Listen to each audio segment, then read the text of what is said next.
नमस्कार। आज आपण आषाढ अमावस्या म्हणजे दीप अमावस्या दिव्यांची पूजा कशी करायची असते ते पाहणार आहोत। दररोज आपल्या देवाजवळ जे देवत असतात ते दिवे आपल्याला प्रकाशितात। दिव्यांचे सुद्धा एक असा दिवस असतो तो म्हणजे दीप अमावस्या। या व्हिडिओमध्ये मी साध्या सुध्या पद्धतीने दिव्यांची पूजा कशी करायची ते सांगणार आहे। त्याचबरोबर ही पूजा करताना कोणत्या गोष्टी असाव्यात कोणत्या गोष्टी नसाव्या, पूजा झाल्यानंतर कणकीचे दिव्याचे काय करायचे याबद्दल मी सर्व माहिती या व्हिडिओमध्ये सांगणार आहे। हे व्हिडिओ तुम्ही शेवटपर्यंत पहा, मी अशी संपूर्ण माहिती या व्हिडिओमध्ये मिळेल। हे व्हिडिओ तुम्ही शेवटपर्यंत पहा। या चॅनलवरती नवीन असाल तर सबस्क्राइब करा। या पूजेसाठी काय काय साहित्य लागणार आहे ते पाहणार आहोत। कणकेचे दिवे बनवले आहेत। गूळ आणि पिठापासून मी कणकेचे असे गोड दिवे बनवले आहेत आणि हे सुपारी घेतलेले आहे, म्हणजे आपण पूजा करताना नेहमी गणपतीची पहिली पूजा करतो। हे आहेत फुले, जास्वंदीची फुले आणि स्वस्तिक।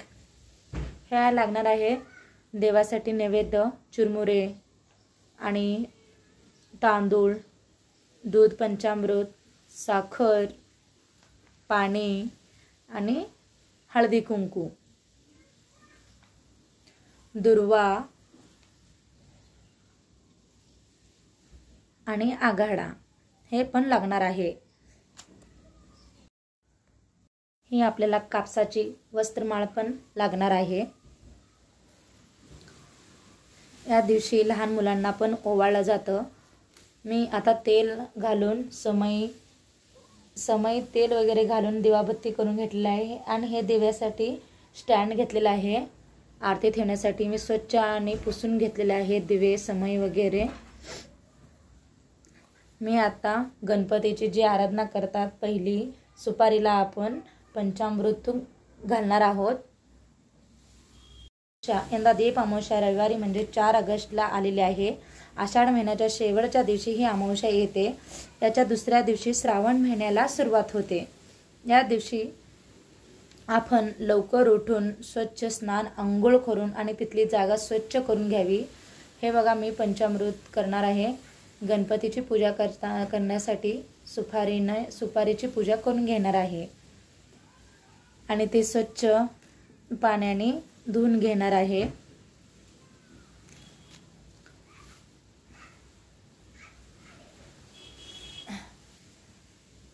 आणि मी हळद कुंकू लावून सुपारीची पूजा करून घेतली आहे।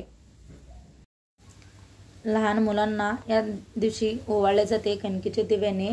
सर्वप्रथम चौरंग मांडून घेतलेला आहे आणि त्याच्यावर लाल वस्त्र टाकलेलं आहे आणि थोडे थोडे अक्षता ठेवून त्यावर हळदी कुंकू टाकून घेणार आहे आणि त्याच्यावरती आपले दिवे, जे काही दिवे आपण घासून पुसून घेतलेले आहेत ते दिवे आपण त्याच्यावरती ठेवणार आहे आणि पहिली आपण सुपारीची पूजा करून घेऊया, म्हणजे ती आपली गणपतीची पूजा केल्यासारखी होते। मी आता समईमध्ये तेल वगैरे वाती वगैरे करून घेणार आहे। काही दिवे आहेत ते आपण ठेवून घेणार आहोत। या दिवशी आपण दिव्यांची पूजा करतो आणि श्लोक म्हणून घेतो आणि मी आता काही दिवे सगळे चौरंगावरती ठेवून घेणार आहे। मोठे छोटे आपल्या घरात जे काही समई आणि छोटे दिवे आहेत ते सर्व आपण ठेवणार आहोत आणि त्याची पूजा करणार आहोत।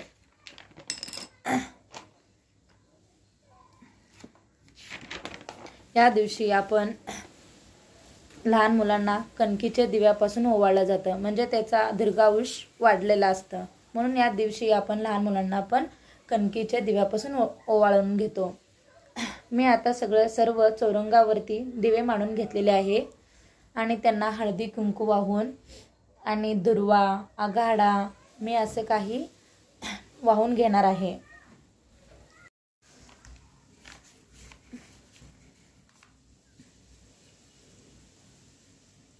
दुर्वा, आघाडा वाहून झाल्यानंतर मी दिव्यांना हळदी कुंकू वाहून घेणार आहे।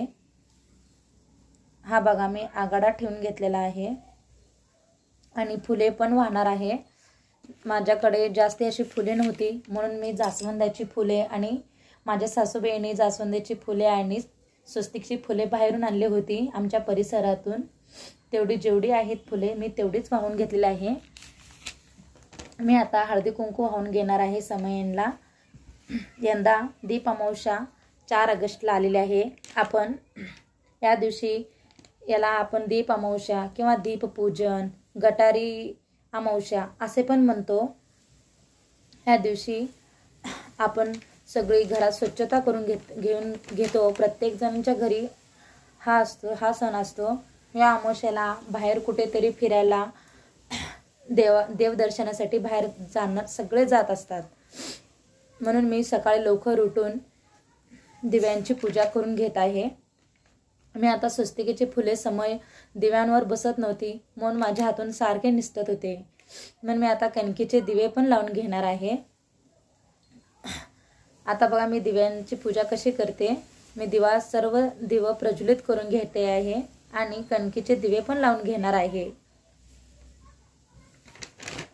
या दिवशी कणकेच्या दिव्याचा मान असतो, म्हणून अशा